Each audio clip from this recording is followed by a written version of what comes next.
Tidak usah pala capek Bapak memikirkan itu. Ya. Intinya sudah ada pengakuan di dalam kitab suci kami dia dari suku Benjamin. Oh ya. Sedangkan orang Yahudi pun tidak ada menolak itu pada zaman itu. Kan begitu. Kecuali contohnya Muhammad. Tidak ada silsilahnya di dalam kitab suci orang Bapak. Ayahnya pun tidak diketahui siapa di dalam Al-Quran.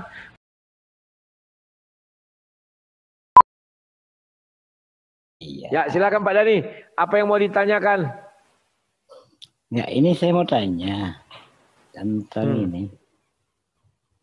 Di mana tertulis ya di dalam kitab Rasul. Yang menyatakan Rasul 21 itu ya.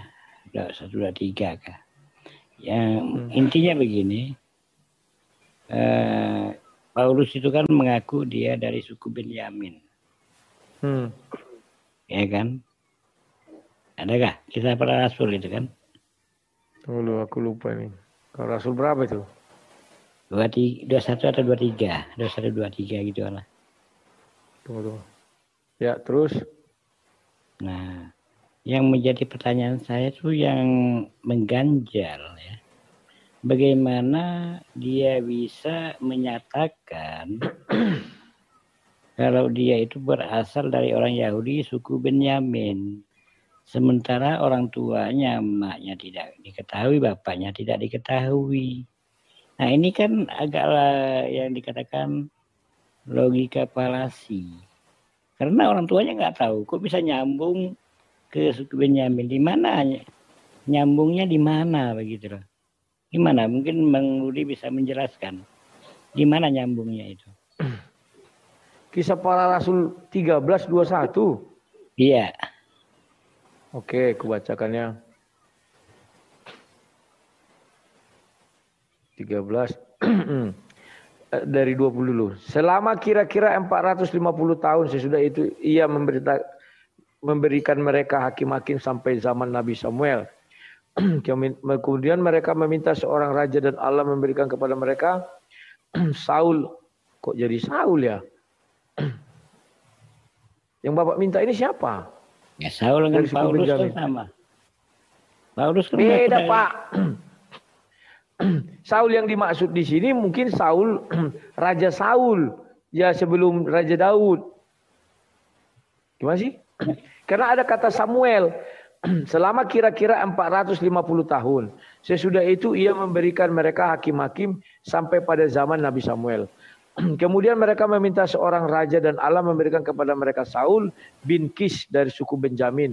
40 tahun lamanya. Gimana sih? Nah, yang ini Bang Rudi mungkin pernah baca. Saya kan baca aja ya.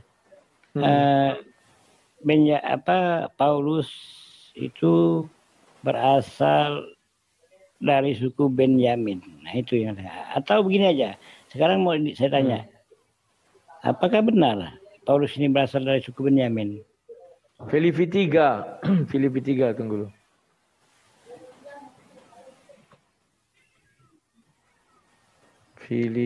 Filemon pula.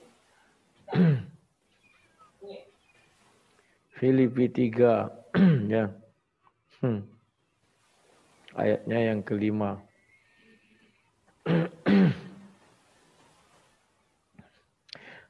Ayat 4. Sekalipun aku juga ada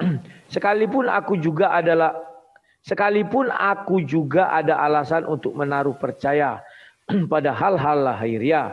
Jika ada orang lain yang menyangka dapat menaruh percaya pada hal-hal lahiriah, aku lebih lagi. Disunat pada hari ke-8 dari bangsa Israel, dari suku Benjamin orang Ibrani asli. Tentang pendirian terhadap hukum Taurat, aku orang Farisi. Ya, yang mau ditanyakan apa? Tidak ada silsilahnya di dalam Alkitab, begitu. Ini dia kan tadi yang dibaca Bang Rudi kan dari suku Benyamin, orang Yahudi asli. Nah, bagaimana kita bisa mengindikasikan dia itu orang Yahudi, suku asli orang Yahudi dari suku Benyamin, sementara emak bapaknya tidak diketahui. Nah, ini bagaimana? Dari mana? Takaran tidak diketahui itu dari mana? Karena nggak ada dituliskan siapa mamanya, siapa bapaknya. Di dalam Bible. Baik di dalam Bible maupun dalam sejarah saya belum menemukan sampai detik ini. Siapa bilang pergilah ke Katolik Rom, ada catatannya itu. Saya pernah ditunjukkan oleh orang Katolik Rom. Tapi kalau di Bible memang tidak ada. Kenapa? Silsilah terakhir itu adalah silsilah Yesus. Petrus aja nggak ada silsilahnya, Yohanes pun tidak ada. Cuman dia bilang anak Zebedeus, tapi silsilah ke atas juga nggak ada. Petrus anak siapa? Atau yang lain-lain lah. Petrus mungkin ada ya anaknya siapa katanya ada itu. Iya ada, yang lain ada. Nah, contoh Filipus misalnya anak siapa? Aku nggak tahu. Ada apakah harus harus begitu semua harus ada? Tapi kalau begini. Saya sebentar dulu. Kalau saya melihatnya begini Pak, kitab ini kan sudah terbit dari zaman dahulu kala, dari sejak abad pertama. Kenapa tidak ada orang menyangkal, oh Paulus itu bukan keturunan Benjamin, begitu misalnya. Kan tidak ada yang menyangkal juga. Ya, silakan. Kalau memang nggak ada yang menyangkal, oke ya, karena kita juga nggak tahu, karena kita bukan hidup sejaman. Cuman yang menjadi pertanyaan saya, dia ini orang tuanya nggak ada atau tidak tertulis, tapi sekonyong-konyong menyatakan dia dari suku Benyamin. Ini yang saya katakan logika falasinya di sini. Kan cacat logika itu. Bagaimana pandangan? Kenapa Bapak bilang dia cacat logika? Sedangkan ketika dia membunuh orang Israel, orang Yahudi pengikut Kristus, Bapak akui, oh ya dulu adalah pemburu pengikut Kristus. Yang memburu pengikut Kristus itu memang orang-orang Yahudi sampai hari ini. Kenapa tidak melihat dari situ? Silakan. Justru yang membunuh, menggantung ataupun menyalibkan Yesus kan orang-orang Romawi. Tahu saya, mohon maaf kalau salah. Jadi bukan Yesus, murid Yesus. Yang menginginkan Yesus disalib kan orang Yahudi. Yang membunuhi murid Yesus itu orang Yahudi. Baca saja kisah para rasul. Mereka dikejar-kejar. Orang Yahudi yang menunjukkan. Ini loh katanya. Tapi dua pasukan yang dipimpin oleh Paulus itu kan orang Romawi. Gimana Bang Rudi? Nah, di mana dicatat itu dia memimpin pasukan Romawi? Saya belum tahu.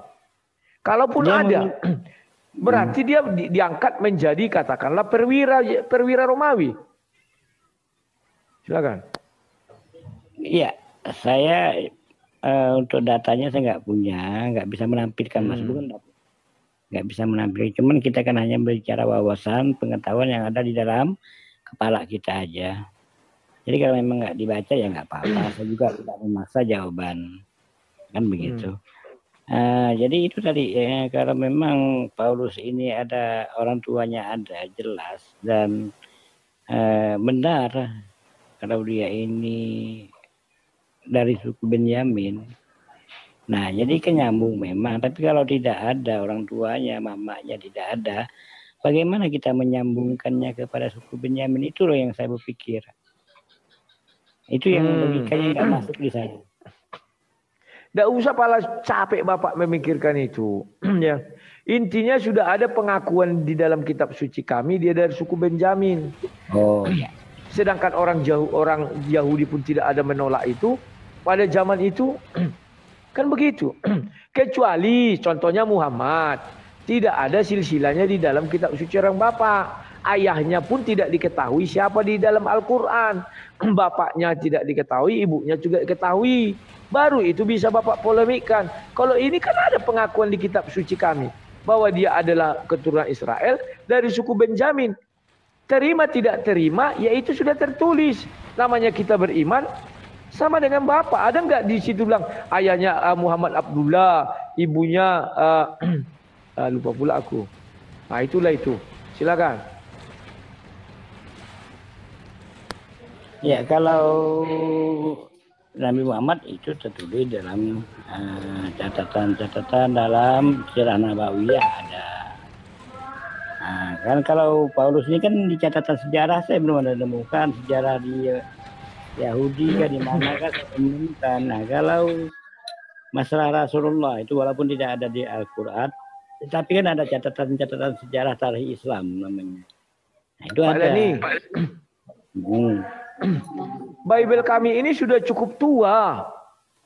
Berarti lebih tua catatan Bible ini. Dari sejarah-sejarah yang Pak Dani bilangkan itu. Paham dulu itu. Kalau kita bicara Muhammad juga, oh Sirah Nabawiyah. Saya punya Sirah Nabawiyah itu dibuat situ bestseller nomor 1, lomba mengarang. Itu kan karangan manusia.